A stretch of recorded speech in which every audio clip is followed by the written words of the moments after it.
All right, it is J.C. King, the Exploded Show. Time for the big interview here with Codie Prevost. He is a Canadian country recording artist, country music artist, and a big-time award winner. Codie, where do you join us from today out there in the Great White North? Hey, JC, I'm actually in Saskatchewan, Canada right now. I've lived here. I grew up here actually my whole life, and it's starting to warm up finally, so it's looking good. Well, so you guys are in your spring? Is that what you're in? Yeah, exactly. So, but we do still get a snowfall here and there. We'll probably end up getting snow here off and on until May, it's looking like. Yeah, so I got to ask you this. Is the Canadian country music scene, I don't know if it's a huge scene, a small scene, if you guys know each other or not, because I know a couple different, I get into these weird genres of music, but I got into this guy, his name is Dean Brody. Have you ever heard of Dean Brody? Yeah, for sure. No, it's a pretty small world in Canada here. We all kind of know each other and you know, from time to time our paths cross. Yeah, I think that well, there's a song that this Dean Brody guy did with an Irish band called Great Big Sea, I believe it was called It's Friday, and I just jam that thing like every damn Friday, dude. Like, no kidding, I just jam it constantly. I love that song. That's awesome. And then there's another Canadian country person I got into. I don't know if you know this person or not. Her name is Mandy Bow. Have you ever heard of Mandy Bow? You know, I haven't, but I'm going to look her up and check it out. Here's the problem, though, because now you're one of I only have 5. A lot of our interviews are phone, but then some people do Skype. So each time I do a Skype interview, I add to my list of people. And occasionally on the show, I'll drunk dial people from Skype. And so Mandy Bow, for the longest time, was the only person I had in my Skype contacts. So I kept it was 4 weeks in a row. I was like, oh, we're going to drunk dial Mandy Bow on the show. And then eventually she was like, never message me again. So I just want to let you know, Codie, that this could happen. I could drunk dial you one night on the podcast. Oh, that's all right. I always love a chat to catch up. So that's all good. Now, you started in music the way I think every damn guitar player and band should start. This is I was in a band when I was 15 or 16. How old were you when you picked up the old guitaro? I was 14. 14 years old. Okay. So you started the way I think every 14-year-old did. You started a punk band right out the gate, right? That's right. Well, there's no better way to do it. You don't even have to learn, you learn 3 chords and you've got a band with punk music, man. Yeah, no, it was pretty fun, actually. It was me and a few buddies, and we'd have, spare classes, and we were really, in high school, we were listening to all the, Green Day, Blink-182, all that stuff was kind of happening at that time, and we just decided to start the punk band, and it was a lot of fun. You know what I mean? I can't even remember if we learned a full song all the way through, but we just learned the main riffs. And you did better than us, because the band I started, literally I learned maybe 5 chords, and then I learned power chords. The minute I learned power chords, I was like, oh shit, I don't need to learn anything anymore. I know this. I can do just move up and down, find 3 different variations of it, and just go. So we just started writing songs, and literally every song was the same thing. Palm mute for the verse, play the same 3 or 4 chords for palm mute, and then when you go to the chorus, you unpalm mute, hit the distortion pedal, same rhythm, but just, it's louder. And none of us could play. I had the bass player followed the power chord riff. So while I was playing G, G, G, G, G, G, G, G, C, C, C, C, C, C, C, C, D, D, D, D, D, he was going to literally, there was no bass riff. He was going G, G, G, G, G, G, G, G, C, C, C, C, C, C. That's all he was doing. And the drummer didn't know what the hell he was doing, but he sounded like Animal from the Muppets. I think punk rock is the greatest way. It's so DIY. It's like, hey, you know what? Don't even bother learning right now. Just start a band and start playing. Call yourself a punk rock band. You're good to go. Well, that's what it is. And it's, you know what I mean? You're not thinking about all these technical things. And I don't know, there's something to that. I think it's just, you're there to have fun and play guitar and play with the band. And that's, what ends up happening. Now, did it influence your thought as well? Because the thing is about punk rock music is because I became a punk rock guy, I'm a contrarian, even as a 33-year-old adult now. I'm fight the power still, man, because I grew up on punk rock music. Yeah, no, it definitely sticks with you. And it's, where did you grow up? I grew up in a little bitty town called Iola, Texas. So it's a hop, skip, and a jump away from Saskatchewan. But it's if it's like anything, I always believe small town anywhere is very similar. So did you grow up in a big place or a small place? Well, small, 300 people was the size of the town. Boom. Iola, Texas, 350 people. We grew up probably in very similar type environments. Right. And so like that kind of had something to do with me getting out of the punk music as well, because, there's not necessarily a very big market when you grow up in small town Saskatchewan. And as well, Texas is pretty big country scene over in Texas. Oh, huge. They have a thing they call Texas country, which is literally like they wall off the whole damn state and go, okay, we have our artist and you have the rest of the United States. So you get people like Roger Krager, Kevin Fowler, Cross Canadian Ragweed. Do you know any of those names? Because it's a huge scene here. Oh, yeah. We actually went up to South by Southwest a few years ago. Oh, wow. And performed. Yeah, we performed out there with Jeffrey Steele at a little pub there, and it was just an awesome event. I'd never been to South by, so that was quite an eye-opening experience. And, I got a chance to see a lot of the country acts that, are from Texas and are playing around. And there's some incredible talent. I always thought it was cool because here's the way, especially in this day and age, where it's like it's harder to make it in the music business through the old school style of you get your first record deal and then the record executive screws you, but then you sell some albums and then you get a better record deal and then you're making a bunch of money. Because there's no money in selling CDs or albums anymore, it's all kind of DIY and it's all touring. So when I was a big fan of Cross Canadian Ragweed, he used to say, screw Nashville. I don't need to go there and get a big recording contract because I can travel anywhere in the entire continental United States and, play for 300 people. And that's good enough for me. And he made a good living off of just traveling and playing for 300 people. And he had a huge following, but not like a radio following, like this thing where no matter where he went, 300 people showed up. So I don't know how it works for you and your kind of trajectory, but I think that old school deal in the 70s of just load up the van and hit the road, I think it's kind of come full circle, and that's how music works today again. Oh, I agree. Like it's interesting because, with the internet coming in and stuff, there is ways to make income, but it's just, what I mean? The amount of income you can make online, you can make some obviously through YouTube and through Spotify, but it's very minimal compared to what you can make when you actually get out there on the road. Yeah, it's also minimal compared to like in 1988 when they would give you like, the old Tom Petty idea, Into the Great Wide Open. You'd show up off the bus and they'd be like, hey, give that kid a $5 million recording contract. It doesn't really work quite that way anymore, I don't think. There's a lot less money to go around. So you gotta get in the van. You gotta sell the tickets and the merch and stuff like that. Oh, for sure. And that's, what I mean? The CD these days, like I've been reading lots of books and stuff, and they almost talk about a CD as just like a way to gain email addresses, almost like to get new fans and to, get them supporting you in what you do and build that following like that. It's almost not as much about selling your album as it is about, using that as a promotional tool to gain a new fan, and by giving it away because if no one hears the music, what's the chances that they're going to go out searching for it? Well, there's a guy, he's a big producer in Oklahoma. His name's Mike McClure. I interviewed him and he told me, and I thought it was pretty genius. He said almost his idea of it now is you essentially, and it kind of sucks because as a musician, your product is the music. But in his mind, he's like, now he just gives away the music for free. So he puts it out on YouTube. He gives away free download, stuff like that. But his idea is like, if I give away the music for free, I get people to listen to it and download it, then they're going to come see my shows. And that's where I'm going to make the money. And it's kind of an interesting concept, but I don't necessarily think it's like a bad idea. Like I think like, there's something to that idea.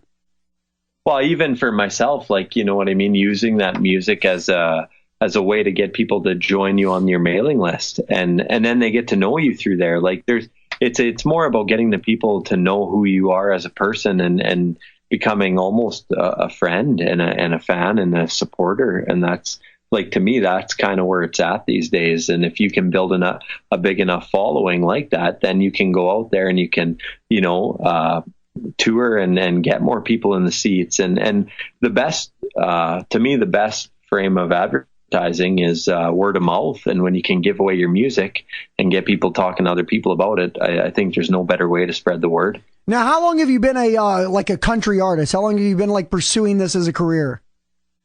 I've been at it 10 years now. So it's, you know what I mean? It's been pretty interesting. Like, it's definitely, times have changed in the 10 years. I'm just finishing up. I'm just done recording my 5th album that's going to come out here. I'm going to be releasing a single probably actually in the next month and a half. So it's, but over the lifespan of those albums, I've seen it come like from physical distribution. When I started performing and stuff, physical distribution was still quite a big thing in the Walmarts and in the, we had lots of music stores back then and they were quite vibrant. And you could probably still find a Sam Goody in 2007. You can't find one for shit now, but you could probably find a Sam Goody then. Oh, I'm sure you could. Or an FYE. Do you remember? Did you guys have FYE? I used to go there all the time. I don't know if I've ever been to FYE. Yeah. Or Virgin. Like, there were so many great places, Oh, yeah. I've been to some of those, but it's, you know what I mean? But now you just click a button online and your CD is available worldwide within 2 weeks or a week or whatever it is. Well, it's cool from a production standpoint. Again, from an artist standpoint, it's way cheaper to put your music out there because the buy-in, if you're an independent artist, the buy-in used to be huge. And now because of digital, you can, through CD Baby or, Spotify or a lot of these avenues, put your music out for next to nothing, which it keeps your overhead low. So your profit margins can be higher. Oh, for sure. And one thing I did find got eliminated, which I thought was a good thing, was, you know what I mean? You're not going to really get away with being someone who you're not. You know what I mean? Like, I think the more you can be genuine and stick to what you really, truly want to do, I think it's going to benefit you in the long run. And, back in the day, like a lot of those artists and stuff were just brought in by the label and crushed out. And this is who you got to be. And this is who you got to look like and whatever kind of fit the mold. And these days I find, that doesn't work as well as just the person actually being the person that they are. Yeah. Well, you got to be authentic, man. Authentic is important. People can read through anything. I was talking about the idea that there's so much music out there is very similar to podcasting. There's so many radio shows out there, so many podcasts out there. I've been in broadcasting for probably as long as you've been doing what you've been doing. Since 2006, I've been in the broadcasting business. And it's like you're one of 1,000 other DJs. You're one of, 10,000 other podcasters. You're in a sea of people that are trying to do what you're doing, and you're honing your skills and you're working on your craft. But really, the only way you can connect with people is authenticity. And I think that's true of any entertainment forum.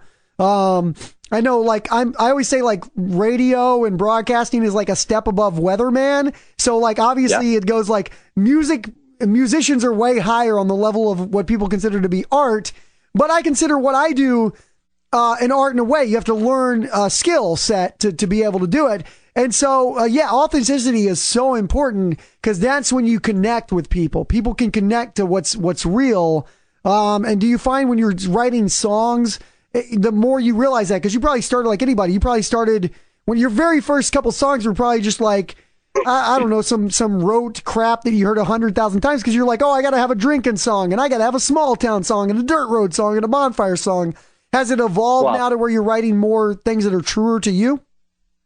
Oh, for sure. And that's the thing, even with the production on my albums, the first album, I had basically had nothing to do with the production. I went to Nashville and, the producer hired all the musicians and we went into a room and we had the charts and which was an incredible experience seeing the talent that's in Nashville. But, I didn't really have much. I just sang the songs basically. And on the second album, I had a little more input, but I still wasn't that experienced in the studio. But on the third album, I got started putting in more input, and on the fourth, and then on this fifth album, I can definitely say that, I pretty much was kind of partial co-producer on this project. So it's exciting that way to evolve as well. And I think, that'll shine through, I'm hoping, in this new music compared to what I've done in the past. Now, I get the feeling, because you mentioned Blink-182 earlier, I feel like we're probably close to the same age, and I have no problem telling I'm 33 years old. How close do you come within me? Are you close? Yeah. Yeah, no, we would have been competing bands. I'm 32. Okay, 30. Yeah, there you go. So we'd have been very close. So I'm 33 years old. You're 32, and you spent 10 years on the road. Now, reading your bio, I realized that you're like a dad now, and it looks like you're a husband and a dad and all that. How long out of those 10 years were you not chained, but committed to someone else? The whole time? No. Actually, yeah, my wife and I have been together for probably 8 years now. Oh, okay, so you had a couple. I'm just wondering if you were able to sow your Motley Crue wild oats or not on the road, man.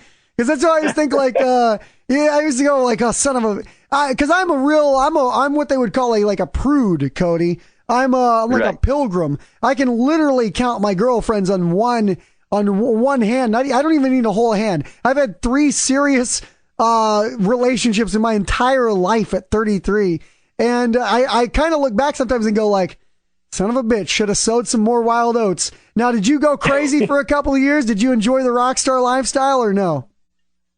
No, I'm thinking that me and you probably are quite similar guys. Look at us, a couple pilgrims just hanging out, just a couple old prudes. Because I don't have what it takes, man. I don't know I have what it takes to live that lifestyle, because I'm too I don't know. I get freaked out by that kind of stuff. I'm like, I grew up in the church, so I'm a church kid,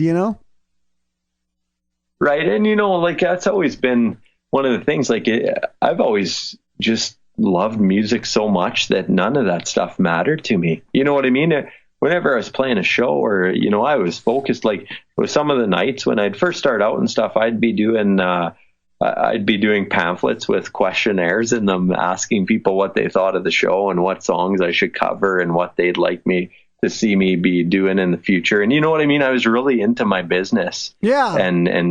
And into growing that. And you know what I mean? When you're really into your business like that, it doesn't really leave a lot of other time to be getting in trouble too much. Well, good for you. That's why I say good for you, Cody. Now, I got to know too, because I don't know, again, being kind of removed country-wise, even though we're neighbors, you're neighbors to the north, like in Canada, because I'm reading your bio here, and it just looks like, 26 SCMA awards. You've got nominated for Country Music Recording of the Year, Album of the Year. Like, how big are you in Canada? Are you big over there? I'm just curious how you stack up, and who am I talking to? What level am I talking to? Are you pretty big over there? Well, I'd say that I got some work left to do, but it's definitely coming together really well. Like in the 10 years, I've covered a lot of ground and seen all of Canada. And actually, I started just last year, 3 years ago, I started touring in Australia. So I've been there a few times. Oh my God, now. I bet those people are awesome. I bet Australia's awesome. Yeah, it's awesome. And actually, so in Canada, basically, I've done the majority of the major country music festivals here. And as well, I've been releasing songs to radio for the 10 years and, had videos on the country music channel. And so it's definitely going well, but I definitely have lots of work left to do. I'm a crazy music addict. And so I get obsessed with, there's Australian artists that I love. I love Australian, I call it acoustic pop, but there's this guy called Daryl Braithwaite who has a song called Horses. Have you ever heard that song? It's so good, man. I think I did hear that actually. Oh, it's so good. Or there's this guy that's kind of like not really the Weird Al, but he's like a comedy country musician in Australia called Kevin Bloody Wilson. Have you ever heard of him? Oh yeah, man. I had all when I was growing up. I found all of his albums. He's so good, man. He has a song called his big song is the first song I ever heard is Alice. Alice, who is Alice? It's such a good song. Oh yeah. Obsessed. Well, my grandma's name was Alice, so that was one of the funniest things when we'd sing that song around her. Yeah. Every now and then I'll just get on an Australia kick and just listen to nothing but Australian music because they have a cool it's like they never really left 90s. In the 90s in the United States, you had a lot of acoustic alternative bands like Matchbox 20 and Hootie and the Blowfish and Natalia Imbruglia. Actually, Natalia Imbruglia is Australian, but you had that sound. And that sound is still really big in Australia. So I love, it's almost like the 90s didn't leave Australia. That's why I like listening to the music there. It's incredible. I went there on my first trip and I had no clue, who anyone was really. Like I'd go play at the country festivals and stuff, and I'd see all these artists. But, you know, now that I've done a few trips, I'm getting to know everybody. But it was just like an eye-opening experience that, you know what I mean? There's somewhere in the world where I barely knew any artists that were playing on the radio and that were playing the shows. But it's very different there. You know, you don't really have your commercial, you know, you have some radio stations, but it's not like, you know, the US or Canada where there's only a select few. And you know what I mean? There's like one every 10 miles. Are the Australian people a cool people? They seem like they're the coolest ass people ever. Oh yeah, they're actually really good. It reminds me a lot of Canada. You know, there's like, it's a very friendly place, and I've never felt endangered once, you know, since going there. But have you survived? Do you ever go out to the Australian bar? Have you ever survived the night at the Australian bar? Well, you know what I found out that was interesting to me? Like I've been out there, but I was wondering like why do people get so like drunk by 3 p.m? I just couldn't figure it out. I didn't know what was going on. And then I found out later that, you know, the bars closed down and there's a curfew there, and the curfew's at like 10 or 11 at night. So everybody, you know, basically comes out and they don't waste any time. No, yeah, I'm going to tell you something. You got a point. You got a great point. Right. Which is the best night I ever had drinking was in like this itty bitty town in Nebraska, like itty bitty town in Nebraska.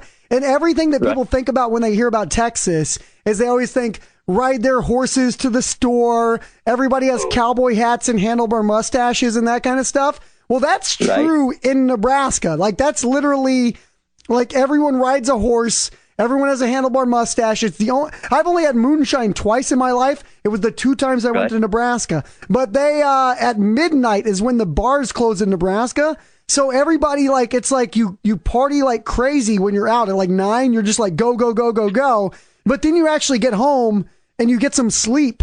And it's like way better. I was like, what the hell is this 2 a.m. bar stuff? Because the midnight closing is so much. What time do bars close in Canada? Because midnight is the best.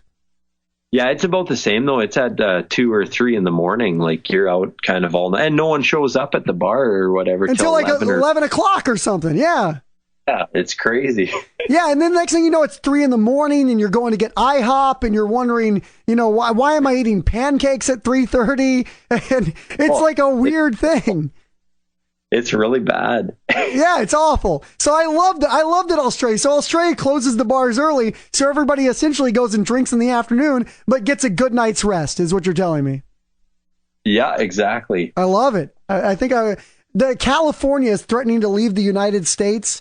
I think because of Trump. And I was thinking, well, if California leaves, let's bring Australia in. Let's make them number 50, because I feel like they would be right on board. Hey, something I learned about Canada. I know I'm all over the place. I jump around a lot, but it's something I learned about Canada that I never would have thought this. For some reason, I just assumed that Canada weed was like legal, but it's not at all. It's illegal there. Not yet. They're working on it. It's supposed to be by 2018. So I'm just, I got a few stocks I've been buying there. You're going to invest in the dispensary business? You're going to day trade in the old cannabis store business there? Yeah, we'll see how that goes or whatever. But so what would that make California then if they left the U.S.? They're going to be their own thing, I guess. They're going to be their own like nation is what they're saying. So their own little country. They're going to secede, which, by the way, they're like the 5th biggest economy in the world. So they could, minus the thing, they can't get water there. That's the only problem. They have no water plants there. So they'd be in a little bit of trouble from a water perspective. But yeah, they're threatening to completely and totally secede, which again is like such a Texas thing. Because Texas is the one who every 2 years is supposed to go like, oh, screw it, we're leaving. But no, it's California right now. Oh, wow. Yeah, it's going to be interesting. I was going to think there was one other thing I wanted to... Oh, the other thing a lot of people don't realize about Canada, which I think is genius. You guys do this. I think it's the most genius thing ever. So in the United States, if you get a DUI, if you get a DUI, driving under the influence, you can basically get like one for free. Okay, you pay a lawyer $1,500. You're going to get off of it. It's not even going to be on your record. You get like one free DUI in the United States. Right. What I learned in Canada is they do not mess around with that. Like they won't, if you get a DUI in the United States, you can't even go visit Canada anymore. Is that accurate? Like they really have clamped down on the drinking and driving? Because I think that's the most genius thing ever.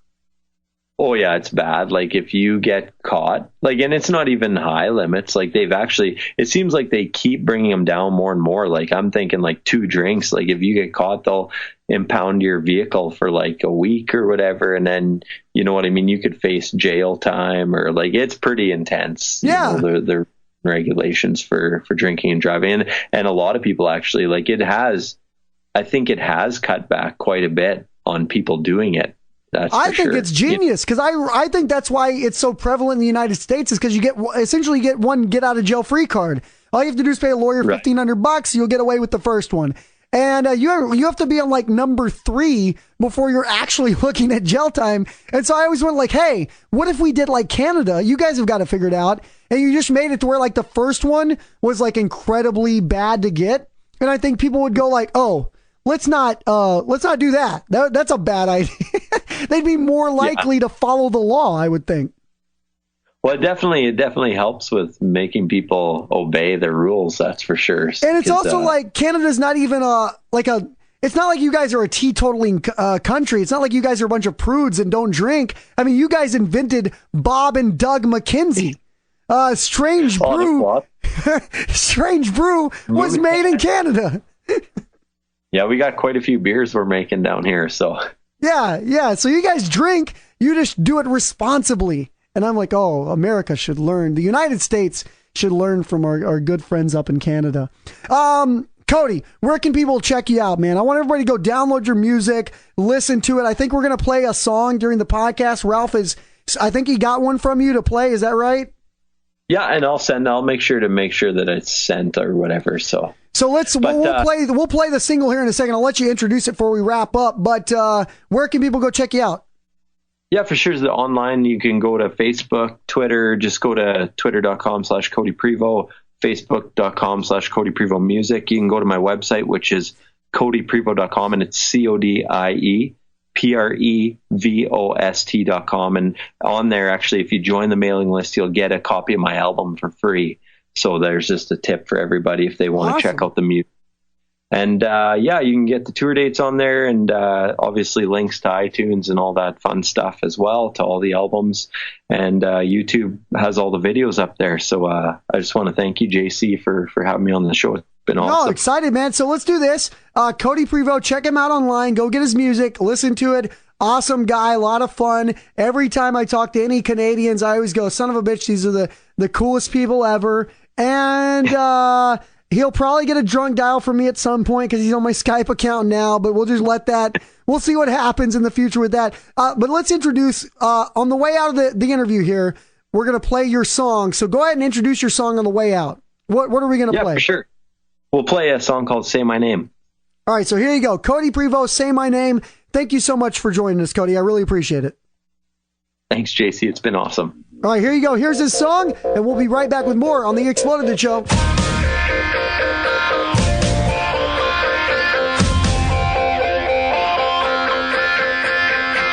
You got the mood for a backup dancer. You got a way of making time stand still. You got my heart in the palm of your hands, girl. You gotta know you always will. When you kiss me on the lips, baby, that's good as it gets. Keeps me coming back for more, like the ocean to the shore. Just a whisper in my ear, all my worries disappear. You take my breath away every time you say my name. Whoa, whoa, say my name. Whoa, whoa, say my name. Whoa, whoa.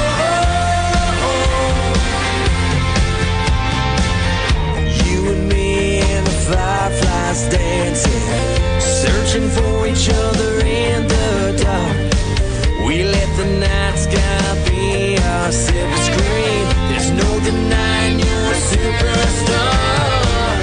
When you kiss me on the lips, baby, that's good as it gets. Keeps me coming back for more, like the ocean to the shore. Just a whisper in my ear, all my worries disappear. You take my breath away every time you say my name. Whoa.